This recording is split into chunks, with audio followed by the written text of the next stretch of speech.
My first promo class, I cried because I couldn't talk in front of people.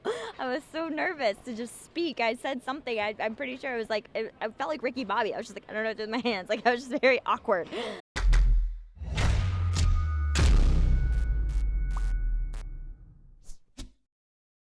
So good to see you. You too. I like that you brought the championship with you. Always, never leaves my side. People don't know this, but you actually have to travel with this. Oh yeah, every time I go through TSA, it always gets pulled out. It's my favorite too, because I've been telling this story all morning. Anytime it goes through the metal detector, the W lights up like a Christmas tree, right? So they know what it is. Yeah. And every time they pull it out, they're like, oh, what's this? Some kind of fighter or something? And then they recognize what it is, and they're like, oh, Jim over here, he's a big fan. Jim, come on over. And it's always like a big production every time I travel, but it's worth it. And then they're like, do you know The Undertaker? Oh yeah, like, do you know John Cena? And I'm like, okay. So this actually, but it goes home with you as well? Absolutely, it goes home with me, travels with me, everywhere I go it goes. Wow. We've been following your Instagram. We've been catching up on Larry Steve. He seems to be doing very well. He's so good. He's so chunky. I love him. Who's looking after Larry Steve right now? My aunt. Okay. Yeah, my family lives literally down the street from me, so there's always someone home with the animals because, you know, Larry Steve needs constant attention. He is the diva of the house. Since you live in Orlando, how often are you at Disney? Oh, at least 2 to 3 times a month. Oh, wow. Yeah. That's way more than I would have expected. Yeah, it's a problem. I mean, when I was in NXT, I was there every Sunday because we get Sundays off. And so this time I'm there about 2 or 3 times a month. And how often are you not able to get in lines because people are recognizing you? Oh, never. No one's recognizing you. No, I get recognized, but I always stand in the lines because I'm never there early enough to get the fast passes. I never plan ahead. It's just more of like, I'm going to go to Disney today. But you have to plan your fast passes like days ahead of time now with how crazy everything is, especially with Toy Story World just opening up. I still got to do that. But yeah, I always stand in the lines. I'm that person. I'll stand in like a 2-hour line and think nothing of it. Wow. Speaking of the championship, whose idea was it for the pose? Because your pose with the title it's very legendary. Thank you. It was actually, so when I did the Harley Quinn cosplay, I did the same thing with my little studded belt. And Murphy actually suggested, he was like, why don't you hold the title like that? And it was funny because he was like standing in the kitchen, like doing the pose, and like he was the one who came up with it, and I've just used it ever since. But this is the type of stuff that you probably have to run by Triple H or Vince and say, oh, really? I just kind of did it. Oh, I'm going to do it. If they don't like it, we'll see. That's how it kind of goes. I'm like, well, I'm just going to do it. And if they don't like it, they'll tell me, you know, they'll be like, oh, that doesn't work. But it's just something that I've done, and I've just always, I figure it might as well, you know? I interviewed Ronda 2 days ago on Friday. I was in LA for Mile 22, and I told her I was interviewing you here today this morning, and she said, tell Alexa, this is a direct quote, I'm not saying this, so please don't beat me up. She said, tell Alexa I'm going to kick that stupid pink hair off her head. She's just upset because she was suspended because she's a loose cannon. That's all. What's it been like working with Ronda just all around? It's been great. You know, she's great. She's a really good asset to our women's evolution, and I think she's just what we need right now because, you know, we have women from every background, and I think Ronda's background helps bring a lot of legitimacy to our women's evolution. Oh, you said it, evolution. When did it go from being a revolution to an evolution? I think after the revolution was started, it became the evolution. We all had that same question too because it started being called the revolution and then changed to evolution. We were like, oh, when did that happen? So because for us wrestling fans, evolution has another meaning. You know, that was Triple H and Ric Flair and Batista and Orton. Yes, but now it's the women's evolution, which is the pay-per-view coming up. Of course. The all-women's pay-per-view titled Evolution, which is very fitting.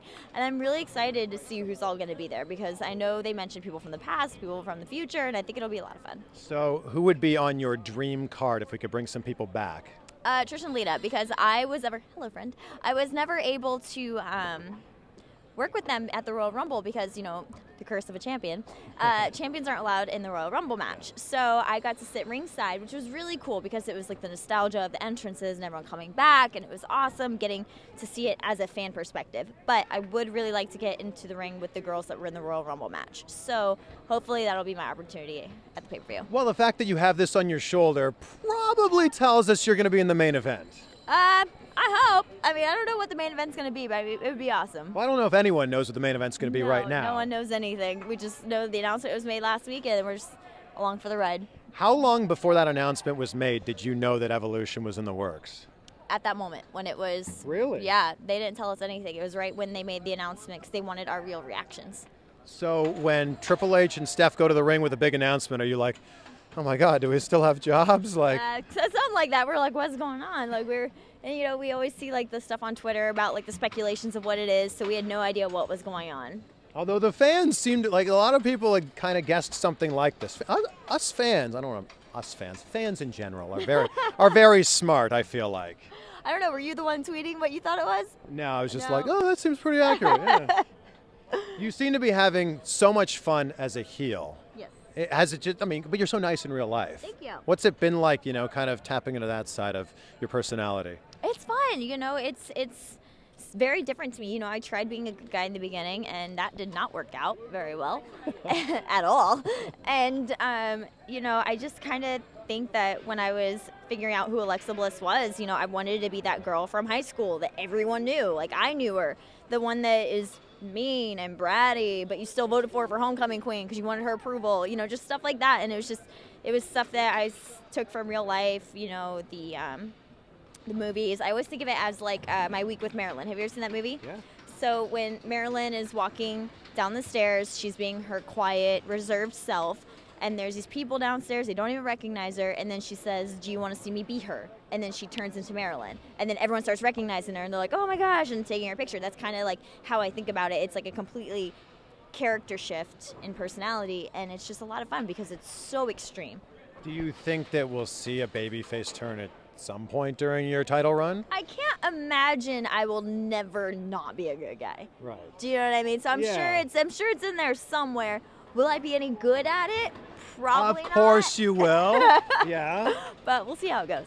Speaking of an evolution, like we saw you break in as like this pixie dust blowing, like completely different gimmick. That's me though. That's the thing. Like that was my idea. Like I love all things glittery and Disney. Like I was like, I want to be a Disney princess, and that did not work. So that just shows that my creativity is not very good. So where did the goddess character come from?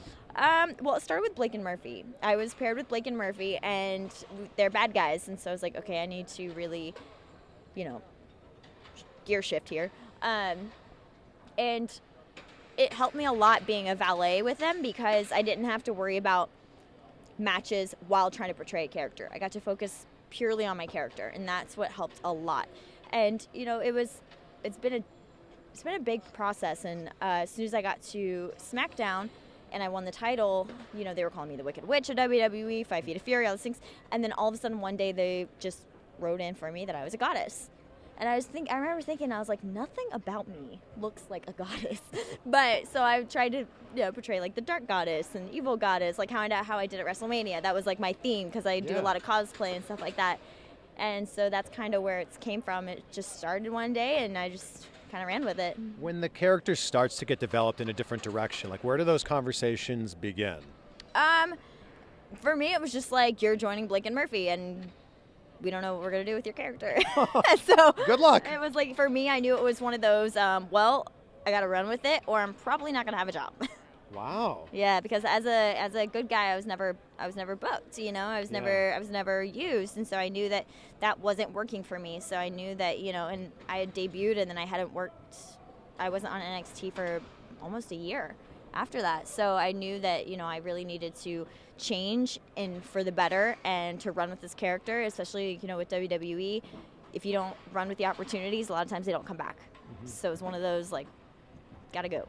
I know that Triple H is super hands-on with what's going on in NXT, Yeah. So did he kind of help you mold and make the character what it is now? Triple H is amazing because when I tried out for WWE, it was very strange. Like I did a casting call and they took us to LA and I was actually the only person who actually submitted my own stuff. Everyone else was there from like talent agencies and there were models and I was there, 5 foot of me walking around and there's these like 6 foot models. They're all gorgeous in LA and I texted my mom. I was like, well, that's it. I'm not making it. But I got to interview and it was with Triple H and all the producers and everyone, and he saw something in me and my wrestling knowledge. Apparently I was one of the very few people to recognize him, which was very strange. I was like, oh my God, did you know you're Triple H? Like I had that like fangirl moment.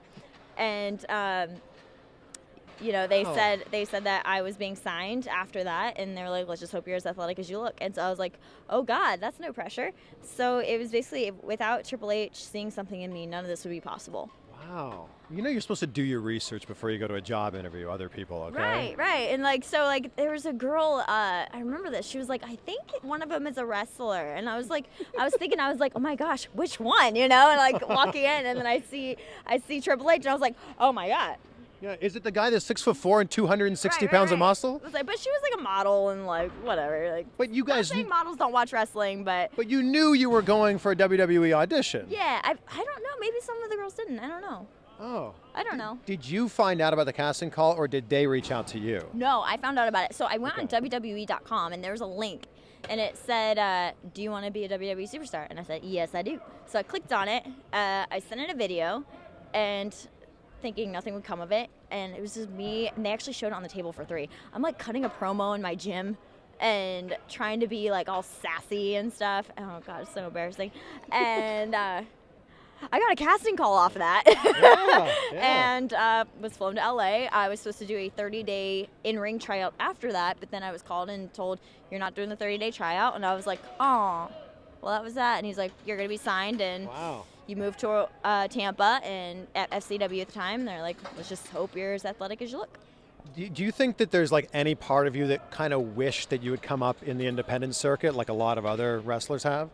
Absolutely. When I was growing up, I didn't know about independent wrestling. I didn't know about it. My parents had me so in softball, kickboxing, track, cheerleading, gymnastics that when I watched WWE with my family, I just thought like in my head, like you just are a WWE wrestler. You know what I mean? I didn't know that there was like places to go to learn how to be a WWE superstar or a wrestler in general. I didn't know these things. And so when I came in, but my grandparents, they went to indie shows and stuff like that, but I just didn't know that there was a school.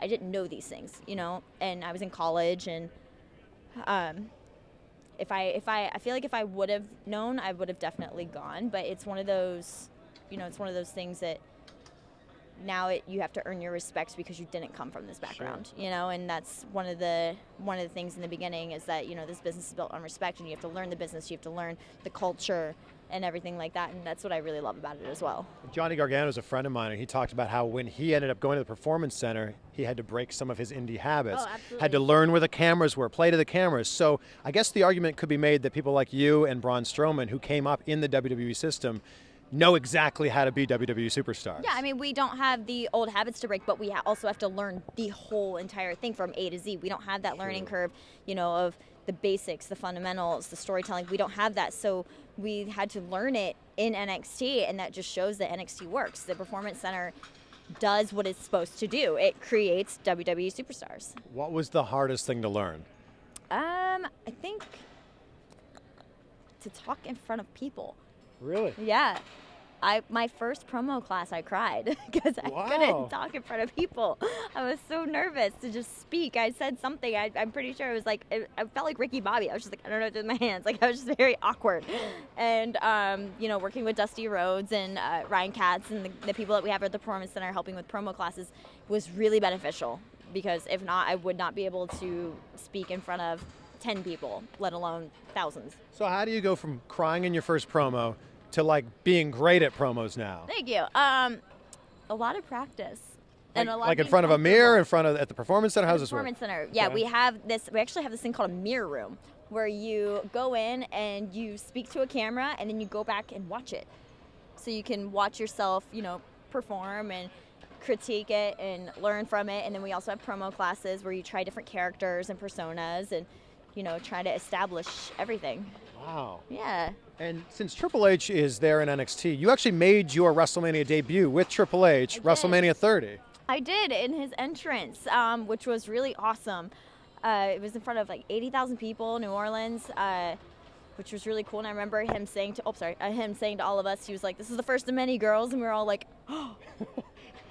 That is so cool. And then it did become the first of many, which is awesome. Were you nervous backstage, even though, you were just a part of that entrance? Oh, yeah, because I was backstage, and it was The Rock, Austin, and Hulk Hogan just standing there chatting, and we're all in these, little outfits, oh, my God. We're like, do you see that? Do you see who that is? Oh, my gosh. And then we were next. And I was really nervous because I had to hold his big crown, and that was like very nerve-wracking to me because that's like Triple H's crown. It's gold. It's nice. You know what I mean? Can't drop that. You can't drop it. No. And the lights had gone out, and I was supposed to hand him his cup and take his crown at the same time. So it was just like a, let's hope this works. And so it was very, very nerve-wracking. With being on the road as much as you are, waking up early to do interviews like this, how often do you see Murphy?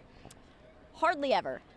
If I'm being honest, hardly ever. About once a week because, you know, he's on 205 now. And so he's also doing the NXT schedule plus 205 schedule. So Wednesdays we see each other for like half a day.